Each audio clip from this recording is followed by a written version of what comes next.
This channel does not promote any violent, harmful, or illegal activities. All content provided by this channel is meant for an educational purpose only.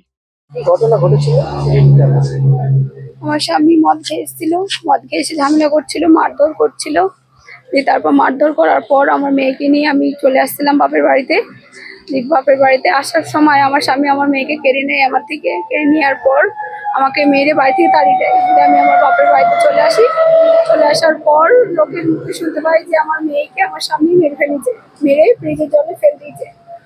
তারপর ওখান থেকে আমার বাপের বাড়ির লোক, এখানে শ্বশুর বাড়ির লোক আসে, ওকে ওখান থেকে খোঁজাখুঁজি করে ওখান থেকে পাওয়া যায়। তারপর হসপিটালে নিয়ে গিয়ে ডাক্তারে বলে মৃত্যু। ওই 7:30 8টার দিকে মদ খেয়েছিল, মদ খেয়ে বাড়িতে এসে ঝামেলা করছিল। এর আগেও এরকম। হ্যাঁ, কালকে অতিরিক্ত মদ খায় রোজ গেলেই, কিন্তু কালকে মানে অতিরিক্ত মদ খেয়েছিল, তাই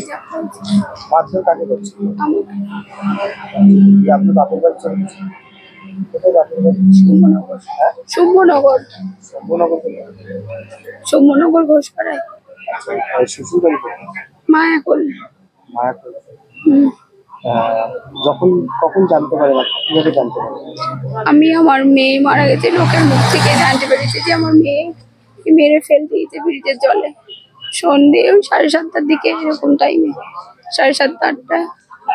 মানে ফোনে জানতে পেরেছি? হ্যাঁ, ফোনে। আপনার হাজবেন্ডের নাম? বাবু ঘোষ। হ্যাঁ, বাবু ঘোষ। বাবু ঘোষ। তিনি কি করেন? রঙের কাজ করে। স্কুলে ভর্তি হয়েছিল? হ্যাঁ, স্কুলে যেত। আমাদের গ্রামের স্কুলে, প্রাইমারি স্কুলে। বছর বয়স? 4 বছর। ফাঁসি। ফাঁসি। মেয়ের বাবা ফাঁসি? মানে আপনার হাজবেন্ড? হ্যাঁ। আমাদের ভিডিও ভালো লাগলে লাইক এবং শেয়ার করুন।